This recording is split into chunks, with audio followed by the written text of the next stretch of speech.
So because I covered the second trailer for the Crown Tundra, I figured it's time I talk about the Galarian versions of Moltres, Zapdos, and Articuno. But first I need to cover the original versions of Moltres, Zapdos, and Articuno and their importance in the franchise, as well as their various roles within the Pokémon anime, and even the Pokémon Adventures manga. Now for those of you who don't know, Moltres, Zapdos, and Articuno are essentially legendary flying type Pokémon with the primary typing being electric, fire, and ice, who were introduced in Pokémon Red, Blue, Yellow, and Green, as well as making appearances in other games such as Fire Red and Leaf Green, Heart Gold and Soul Silver, Pokemon Platinum, Pokemon X and Y, as well as the trash remakes known as Pokemon Let's Go Pikachu and Eevee. Now in the Kanto games, they don't really have much of a role within the main story. In fact, they don't really have much of a role within the region's culture. In fact, the only role that they have within the region is to be caught in different locations that are according to their primary typing. Moltres is mainly found in Victory Road in both the original games and Let's Go Pikachu and Eevee, while in Fire Red and Leaf Green, it's found on Ember Island. Zapdos is found in the abandoned power plant, while Articuno is mainly found in the Seafoam Islands. Now in Pokemon Platinum, they can be found roaming around the Sinnoh region after you visit the PAL Park, and after you visit Professor Oak. In X and Y, you can only catch one of the legendary birds depending on the starter you pick, and you can't catch them immediately, you gotta chase them around a couple of times before they finally stop at the Sea Spirit's den.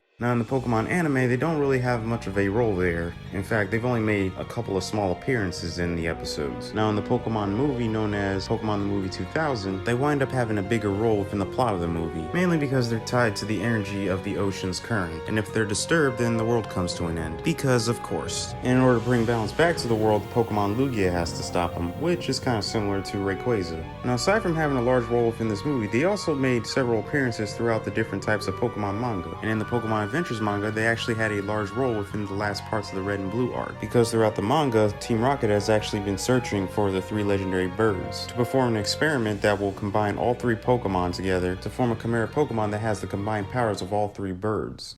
Now when the DLC trailers for Sword and Shield came out, it was revealed that the legendary birds have Galarian forms, with their primary typing being Fighting, Dark, and Psychic. And as of right now, no one really knows how did the legendary birds gain Galarian forms, but I do have some theories about that. Mainly because in the later trailers of the Crown Tundra, you see all 3 birds fighting over this mysterious tree. And perhaps the fruit of this tree might be the key as to why they're like this. Perhaps the legendary birds came from Kanto to Galar, may have started to live and adapt there due to the environment and the fruit that they have eaten. Mainly because the fruit kind of looks odd and it looks like it's glowing, similar to the Max Mushrooms from the Isle of Armor. So maybe the fruit might have the same type of energies as the Max Mushrooms. And maybe due to the birds constantly eating the fruit as well as the environment of the Crown Tundra, their typings may have changed. And there might be a possibility that these Galarian legendary birds might be able to Gigantamax. Now the other possibility could be that the Galarian versions of the legendary birds might be the original versions of them, similar to Alolan Executor and Galarian Zigzagoon. And maybe some of them left the Galar region in order to explore the other regions, and over time, due to them not being in the Crown Tundra as well as not consuming the fruit, they may have changed and adapted to the new environments of the different regions, and as a result they lost their original primary typing. Now another possibility is that these Galarian birds might be connected to Calyrex. After all, the Crown Tundra is Calyrax's territory,